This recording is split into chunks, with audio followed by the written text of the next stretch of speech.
ఈ వీడియో మొత్తం చూడడానికి ట్రై చేయండి.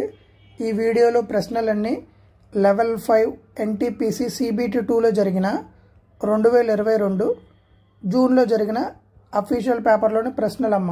ఇప్పుడు మీరు ప్రాక్టీస్ చేసేవి. పెన్ను పేపర్ తెచ్చుకోండి, నాతో పాటు ప్రాక్టీస్ చేసేయండి. వీడియో విన్న తర్వాత టెలిగ్రామ్ ఛానల్లో PDFలు ఉంటాయి, డౌన్లోడ్ చేసుకొని ప్రాక్టీస్ చేయండి. ఎన్టీపీసీ లెవెల్ 3 పేపర్ PDF కూడా ప్రొవైడ్ చేశాను.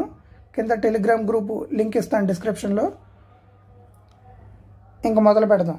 ఒక సర్క్యులర్ ట్రాక్ ఉందంట, డెవలప్డ్ ఇన్ ద ఫీల్డ్. అయితే అవుటర్ సర్కంఫరెన్స్కి ఇన్నర్ సర్కంఫరెన్స్కి డిఫరెన్స్ ఇచ్చాడమ్మా. 33 అని ఒక డిఫరెన్స్ ఇచ్చాడు. నన్ను ఏమడిగాడంటే ట్రాక్ యొక్క విడ్త్ అన్నాడు. ఇప్పుడు లోపల ఇన్నర్ సర్కిల్ కూడా తీసుకుందాం. స్మాలర్ సర్కిల్ యొక్క రేడియస్ ఏమో R1 అమ్మ, పెద్ద సర్కిల్ యొక్క రేడియస్ ఏమో R2. నన్ను ఏమడిగాడు? విడ్త్ అడిగాడు. విడ్త్ అంటే ఏంటి? ఈ పెద్ద సర్కిల్ నుంచి చిన్న సర్కిల్కి మధ్య ఉన్న ఈ దూరాన్నే విడ్త్ అంటారు. నేనేం చేస్తానంటే ఈ పెద్ద సర్కిల్ రేడియస్ ఉంది కదా R2 అన్నది, దాంట్లో నుంచి ఇదిగోండి R1 తీసేస్తాను. అప్పుడు నాకు ఏమొచ్చుద్ది? విడ్త్ వచ్చుద్ది కదా. సో R1 మైనస్ R2 చేస్తే చాలు, నాకు ఆన్సర్ వచ్చుద్ది. ముందుగా పెద్ద సర్కిల్ యొక్క సర్కంఫరెన్స్ ఫార్ములా ఏంటి? 2πr1. చిన్న సర్కిల్ యొక్క circumference formula 2πr2. R1 R2 అనేవి నేను రేడియస్ అనుకున్నాను కాబట్టి. లెక్కలు ఏమన్నాడు? ఈ రెండింటి మధ్య డిఫరెన్స్ ఎంత అని చెప్పాడు? 33 అని చెప్పాడు. ఇక్కడ 2π, ఇక్కడ 2π ఉంది కదా, 2πని కామన్ తెస్తా. 2 × 22/7 × R1 మైనస్ R2 = 33. నాకు 11 ఎక్కంలో 33 3 సార్లు 22 2 సార్లు 2 రోజులు 4 7 3 21. 21/4 ఉందా? అన్నీ ఇలా లేవు కదా. 21/4 అంటే ఏంటి? 5 1/4. ఫస్ట్ ఆప్షన్ గుర్తుపెట్టుకోండి అమ్మా. వీలైనంత వరకు సింగిల్ స్టెప్లో చేయడానికి ట్రై చేద్దాం. కాన్సెప్ట్ అయితే ఏంటమ్మా? పెద్ద సర్కిల్ రేడియస్లో నుంచి చిన్న సర్కిల్ రేడియస్ తీస్తే నాకు వచ్చేది ఏంటిది? విడ్త్. ఈ విడ్త్ వస్తుంది. 2 కార్డ్స్ ఉన్నాయంటమ్మా, AB అండ్ CD అనేవి సర్కిల్లో. ముందుకు ఒక సర్కిల్ గీస్తున్నాను చూడండి. ఈ సర్కిల్లో 2 కార్డ్స్ ఉన్నాయంట. ఇది AB, ఇది CD. ఇంటర్సెక్ట్ అయిన దగ్గర పాయింట్ F అంట. ఇది ఇక్కడ పాయింట్ F అమ్మా. AF = 12. AF = 12 అంటే ఏ దగ్గర నుంచి F వరకు మొత్తం 12. అలాగే ఇంకేమన్నాడు చూడండి, BF = 4. ఇవ్వండి, ఇది 4 అంట, ఇది మొత్తం 12 అంట. అప్పుడు ఇది ఎంత అవుతుంది? 8. 8కి 4 కలిపితేనే కదా 12 అయ్యేది. అలాగే CF = 16. ఇవ్వండి, C నుంచి F వరకు ఇది మొత్తం 16 అంట. నన్ను ఏం కనుక్కోమన్నాడు అంటే CD కనుక్కోమన్నాడు. ఈ ముక్క నాకు కావాలి. అలా చూస్తుండండి. AF × BF = CF × DF. నేనేం రాశానో ఇప్పుడు అలా చూడండి. AF × BF, AF ఈ మొత్తం రాశాను. ఆ తర్వాత BF ఇది రాశాను. మళ్ళీ కింద కూడా చూడండి, CF అంట, ఈ మొత్తం రాశాను. తర్వాత DF ఇది రాశాను. AF అంటే ఎంత? 12. BF అంటే 4. CF అంటే ఎంత? 16. DF అంటే నాకు తెలియదు కదా, X అనుకుందాం. 4 ఎక్కంలో 16 4 సార్లు, 4 ఎక్కంలో 12 3 సార్లు. So X = 3. X అంటే DF. ఇది 3 అమ్మా, ఇది మొత్తం 16 అమ్మా. ఇది ఎంత అవుతుంది? 16లోంచి 3 చేస్తే 13. 1 మినిట్ కూడా పట్టదండి కరెక్ట్గా వేసి కొడితే. మీకు అర్థం కావడం కోసం డయాగ్రాము, క్యాలిక్యులేషన్స్ అన్నీ వాడా. ఇలా చూడండి, దీన్ని √3 tan 2θ = 3 అనొచ్చు కదా. ఇక్కడ √3 తీసేసి ఇక్కడ √3 రాయొచ్చు కదా.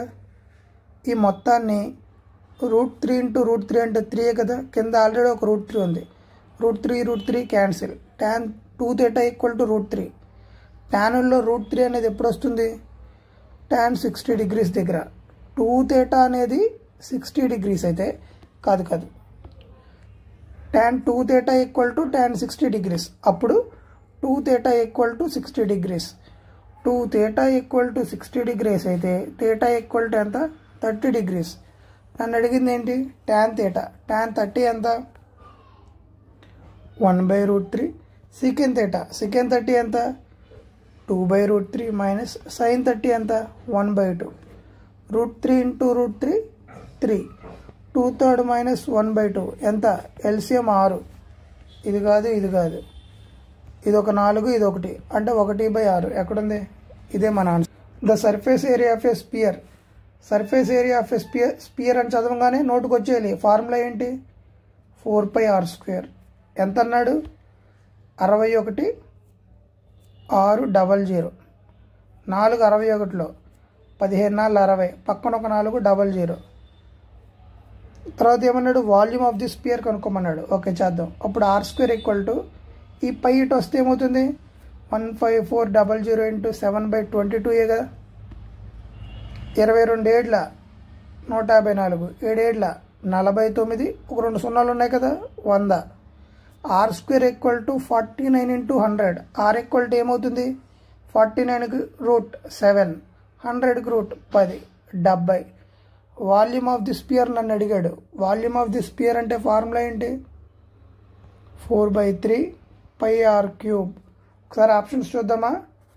అన్నిట్లోనూ సేమ్గా ఉన్నట్టున్నాయి కదా 2-3 నెంబర్లో. సో ఖచ్చితంగా 11 మల్టిపుల్ వెతకడం కూడా కుదరదు. చేద్దాం. 4/3 ఇంటూ π అంటే 22/7, r అంటే 70 అని వచ్చింది. ఒక 3 సార్లు వేసేయడమే. సాల్వ్ చేసే ఆన్సర్ ఎంతో కామెంట్ చేయండి. ఏమడిగాడు product of the roots. ax² plus bx plus c equal to 0 అయితే ప్రొడక్ట్ ఆఫ్ రూట్స్ ఏంటమ్మా ఫార్ములా c/a. అలా కాకుండా ఎగ్జామినేషన్లో సమ్ ఆఫ్ రూట్స్ అని అడిగితే ఏంటి ఫార్ములా -b/a. ఇక్కడ అడిగింది ఏంటి ప్రొడక్ట్ అంటే c/a కదా. దీన్ని ax² plus bx plus c equal to 0తో కంపేర్ చేయండి. c అంటే ఎంత 6, c ఈక్వల్ టు 6. a అంటే ఎంత y² కన్నా ముందు ఉన్నది 6. So product of the roots అంటే c/a. 6/6 అంటే 1. ఫార్ములా ఇంపార్టెంట్, గుర్తుపెట్టుకోవడానికి ట్రై చేయండి.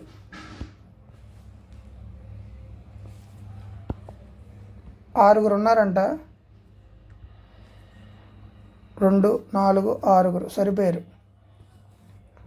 C sits second to the left of B. ఇది బి అయితే ఇక్కడ సి వస్తుంది. E is an immediate neighbour of B అంటే ఈ ఇక్కడ కానీ వచ్చుద్ది. ఇది పాసిబిలిటీ డయాగ్రామ్ నేను డ్రా చేశాను, అవసరమైతేనే వాడతా. F sits third to the left of ఈ. ఇప్పుడు ఈ ఇక్కడ తీసుకున్నాను అనుకోండి, థర్డ్ టు ది లెఫ్ట్ అంటే 1 2 3, కానీ ఇక్కడ సి ఉందిగా. సో అప్పుడు ఏమవుతుందమ్మా ఖచ్చితంగా ఈ అనేది ఇక్కడ రాదు. అప్పుడు ఈ ఎక్కడ వచ్చుద్ది ఇక్కడే వచ్చుద్ది. ఈకి థర్డ్ టు ది లెఫ్ట్లో ఎఫ్ ఉండాలి కదా. 1 2 3 ఎఫ్ వచ్చేసింది. ఇంకెవరు మిగిలేరు D sits second to the left of ఏకి సెకండ్ టు ది లెఫ్ట్ అంట. ఇదిగో 1 2 ఎవరో డి. నన్ను అడిగింది ఏంటి who sits immediate right of ఏకి ఇమీడియట్ రైట్ అంటే ఈ డైరెక్షన్లో ఉంటుంది. C answer. ఏమన్నా కన్ఫ్యూజింగ్ వస్తే ఈ డయాగ్రామ్లోకి వెళ్ళిపోతా, అందుకే డ్రా చేసి పెట్టుకున్నా పక్కన. రూబీ జూహు అనే వాళ్ళిద్దరూ సిస్టర్స్ అంటమ్మా. రూబీ జూహు వీళ్ళిద్దరూ సిస్టర్స్ అంట. తర్వాత Krishna is Juhi's father. Father's father. ఇగోండి జూహుకి ఒక నాన్న ఉన్నాడు, ఆ నాన్నకి ఇంకొక నాన్న ఉన్నాడు. ఆ నాన్న పేరు ఏంటంట Krishna. Rashma is mother of Arvind. నాకు రూబీ జూహి కృష్ణయ్య తెలుసు, రాష్మా ఎక్కడో తెలీదు, అరవింద్ ఎవరో కూడా నాకు తెలీదు. తర్వాత Arvind is the father of Rohit అంట. Rohit is the only brother of Ruby అంట. అయిపోయింది. ఈ రూబీకి బ్రదర్ పేరు రోహిత్. రోహిత్ అన్నాడు అబ్బాయి కాబట్టి ప్లస్ రాశా. అలాగే చూడండి అమ్మా ఇంకేమన్నాడు Arvind is the father of Rohit. Rohit నాన్న ఇక్కడేగా వచ్చేది, ఎవరో అరవింద్. అలాగే ఇంకొక కండిషన్ కూడా ఉంది చూడండి. రాష్మా అనేది మదర్ అంట అరవింద్కి. అరవింద్ వాళ్ళ ఫాదర్ కృష్ణ, అప్పుడు కృష్ణ వాళ్ళ వైఫ్ పేరు రాష్మా. నన్ను ఏమడిగాడు who is Krishna related to Rohit, రోహిత్కి కృష్ణ ఏమవుతాడు, తాతయ్య. ఇక్కడ లేదు కదా, అప్పుడు ఎలా చెప్పాలి, రోహిత్కు ఓ ఫాదర్ ఉంటాడు అరవింద్, అరవింద్కు ఓ ఫాదర్, ఆయన కృష్ణ, ఫాదర్స్ ఫాదర్.